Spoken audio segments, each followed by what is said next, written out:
We are here to discuss about adult CPR practice basically. Theory is already told to you all. Just to revise, I will explain again. Basically, if somebody is collapsed on road, we want to help. Is our patient. We need to help, definitely, yes. But before entering and approaching the patient, we need to look for our own safety.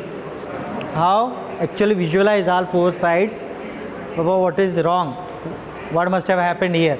Because the reasons for his collapse could be anything. Maybe underlying medical reasons, or somebody must have attacked him, snake bite, some poisonous gas around, or something else.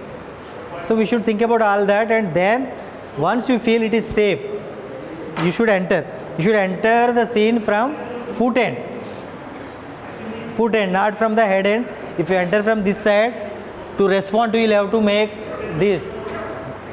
Unnecessary neck movement will be there.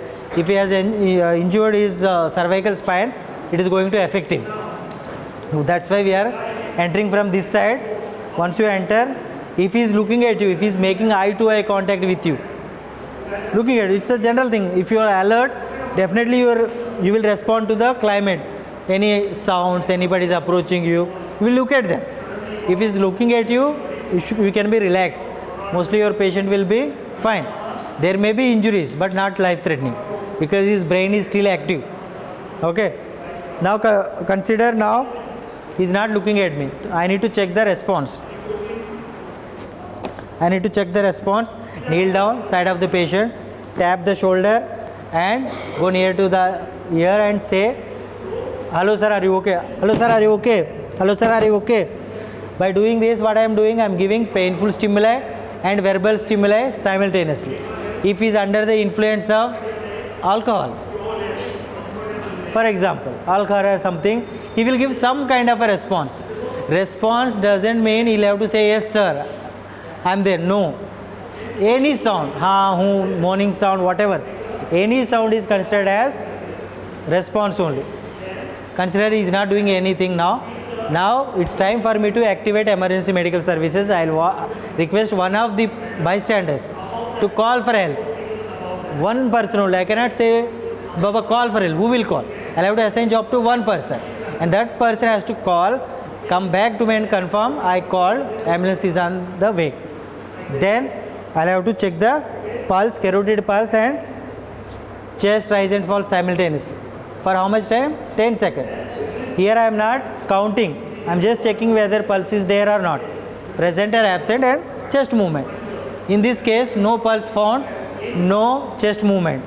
Now this patient requires CPR. Okay.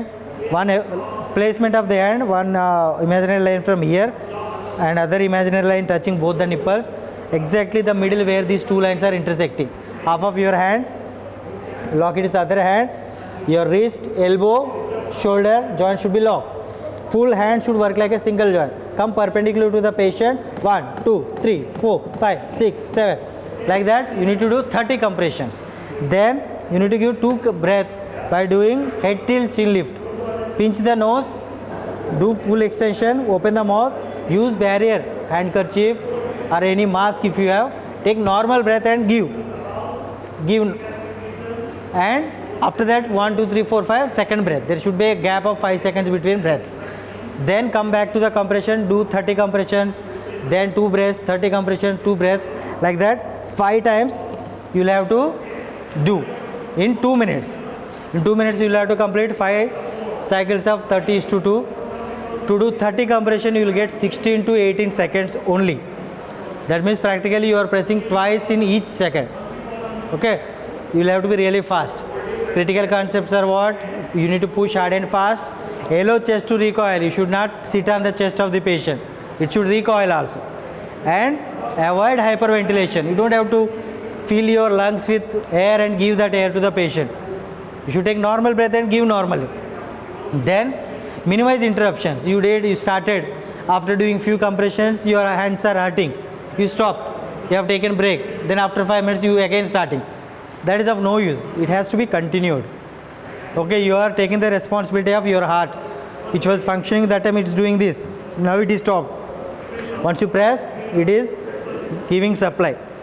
If you are not doing that, it will not give supply. Now, our intention to do compressions is to keep your brain active. Till the time your brain is active, there are chances of survival. Okay, that is how we do this. So now I wanted 5 people to occupy the mannequins and start practicing.